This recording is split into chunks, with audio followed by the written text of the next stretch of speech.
श्री गणेशाय नमः। नाग पंचमी हिंदुओं का एक प्रमुख त्योहार है। हिंदू पंचांग के अनुसार सावन माह की शुक्ल पक्ष के पंचमी को नाग पंचमी के रूप में मनाया जाता है। इस दिन नाग देवता या सर्प की पूजा की जाती है और उन्हें दूध से स्नान करवाया जाता है। लेकिन कहीं कहीं दूध पिलाने की परंपरा चल पड़ी है। नाग को दूध पिलाने से पाचन नहीं हो पाने या प्रत्युर्जता से उनकी मृत्यु हो जाती है। शास्त्रों में नागों को दूध पिलाने की नहीं बल्कि दूध से स्नान कराने को कहा गया है। इस दिन नवनाग की पूजा की जाती है। आज के पावन पर्व पर वाराणसी में नाग कुआ नामक स्थान पर बहुत बड़ा मेला लगता है। नाग पंचमी के दिन नागदेव का दर्शन अवश्य करना चाहिए। नागदेव का निवास स्थान, जिसे बॉम्बी कहते हैं, की पूजा करना चाहिए। नागदेव की सुगंधित पुष्प व चंदन से ही पूजा करनी चाहिए, क्योंकि नागदेव को सुगंध बहुत प्रिय है।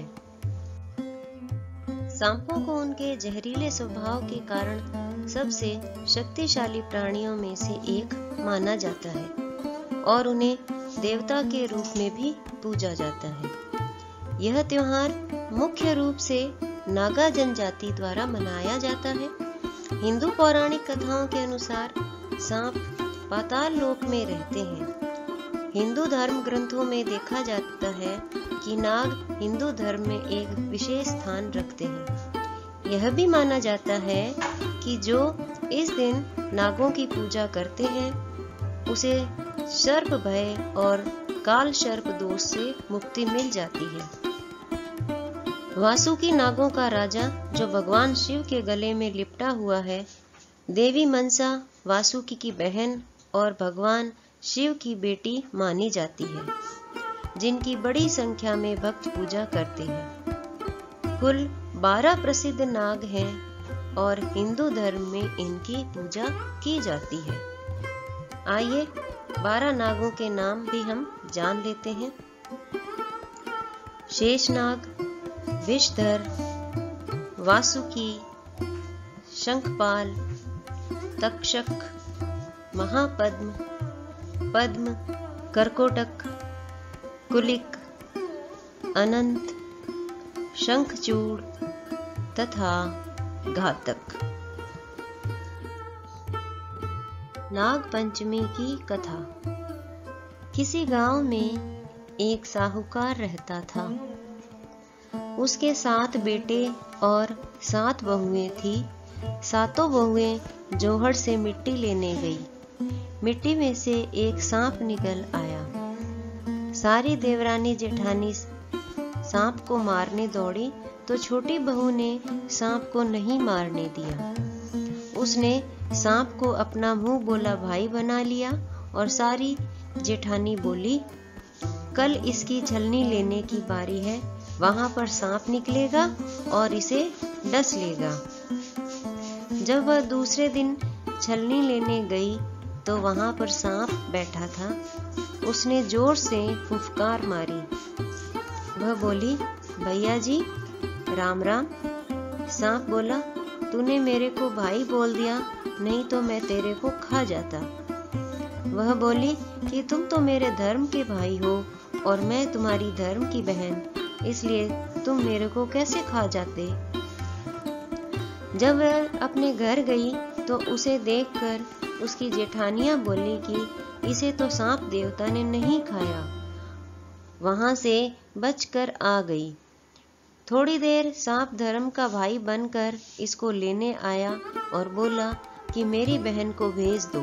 तब जेठानियां बोली कि हमारा तो पीहर भी है, तब भी कोई लेने नहीं आया, और इसका पीहर नहीं है तब भी इसको इसका भाई लेने आ गया। बाद में इसको सिर धोकर, मेहंदी लगाकर और शगुन का सामान देकर मायके भेज दिया। मायके में जाने के बाद सांप की माँ ने उसकी बहुत ही खातिर की। एक दिन उसकी पड़ोसन से लड़ाई हो गई तो उसका धर्म का भाई अपनी माँ से बोला कि अब बहन को ससुराल भेज दो।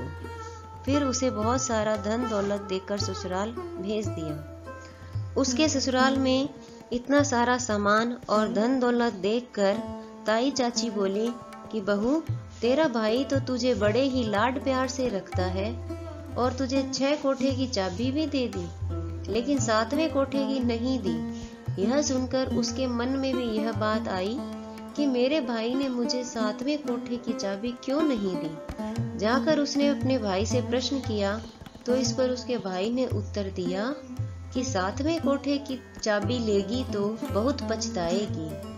परंतु जिद करके उसके अपने भाई से 7वें कोठ की चाबी ले ली और ताला खोलकर देखा तो वहां पर एक बूढ़ा अजगर सांप बैठा है। अजगर ने उसको देखकर बड़ी तेज फुफकार मारी तो वह बोली, बाबा जी राम राम। अजगर बोला, तूने मुझे बाबा जी कहा है इसलिए मैं तुझे नहीं खाऊंगा। वह बोली, खाते कैसे? मैं तुम्हारी धर्म की बेटी हूँ और तुम मेरे धर्म के पिता।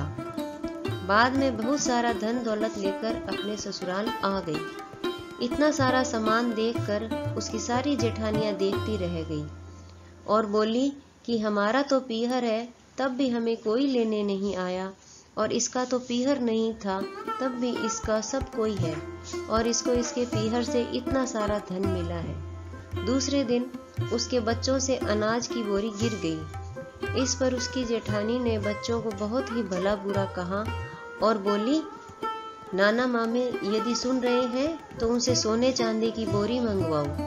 तब बच्चों ने अपनी माँ से जाकर कहा तो सांप सुन रहा था। उसने अपनी माँ से कहा कि माँ, बहन को तो उसकी जेठानियाँ बहुत ताने मारती है, इसलिए मैं उसे सोने चांदी की बोरी देकर आऊंगा। 2 सोने की और 2 चांदी की बोरी बनवाकर अपनी बहन के घर भिजवा दी। इसके बाद बच्चों से झाड़ू गिर गई तो उनकी ताई बोली कि तुम्हारे तो नाना मामा तो अजगर और सांप है, इसलिए हमारी झाड़ू मत गिराओ।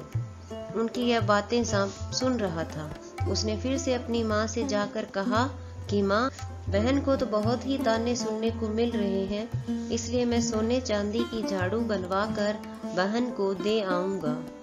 यह देखकर जेठानी ने ताने मारने तो बंद कर दिए, लेकिन उससे फिर भी रहा नहीं गया और उसने अपनी देवरानी की शिकायत राजा से जाकर कर दी।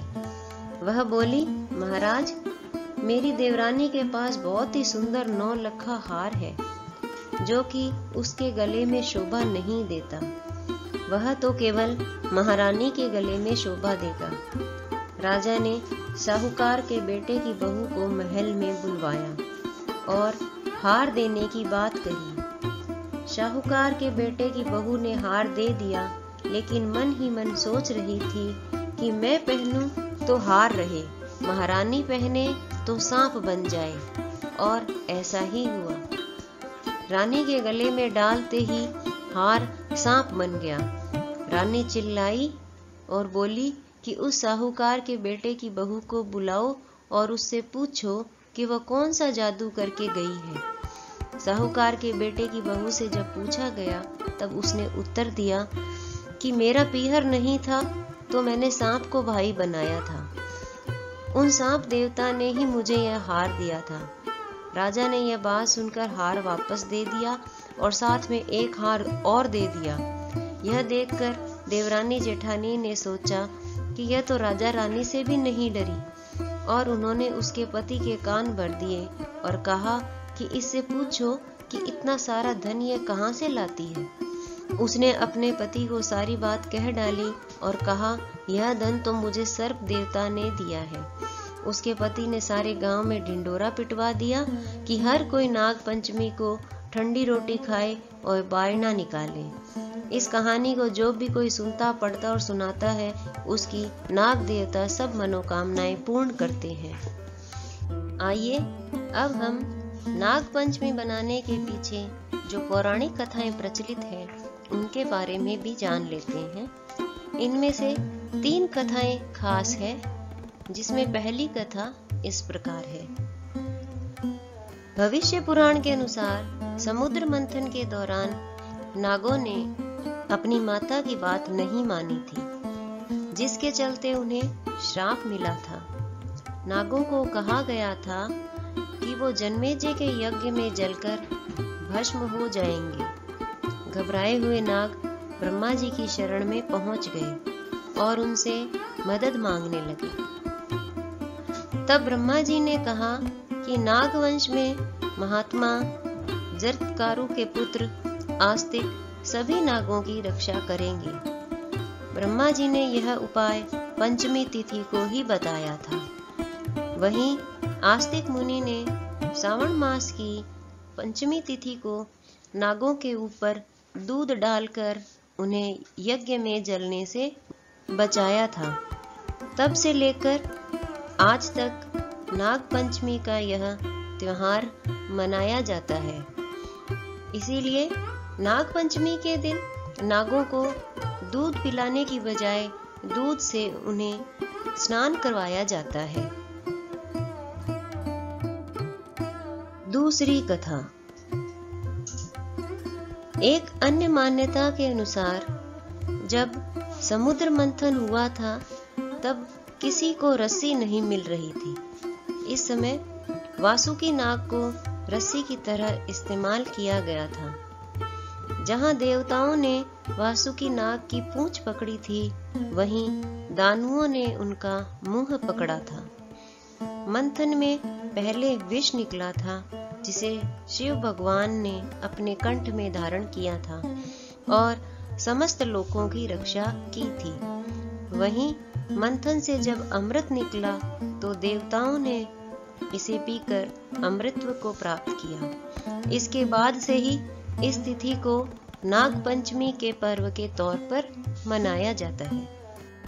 एक अन्य पौराणिक कथा के अनुसार श्रावण मास की शुक्ल पक्ष की पंचमी को ही भगवान श्री कृष्ण ने वृंदावन के लोगों को जानक नाग को हराकर उन सभी की जान बचाई थी। श्री कृष्ण भगवान ने सांप के फन पर नृत्य किया था, जिसके बाद वो नथैया कहलाए थे।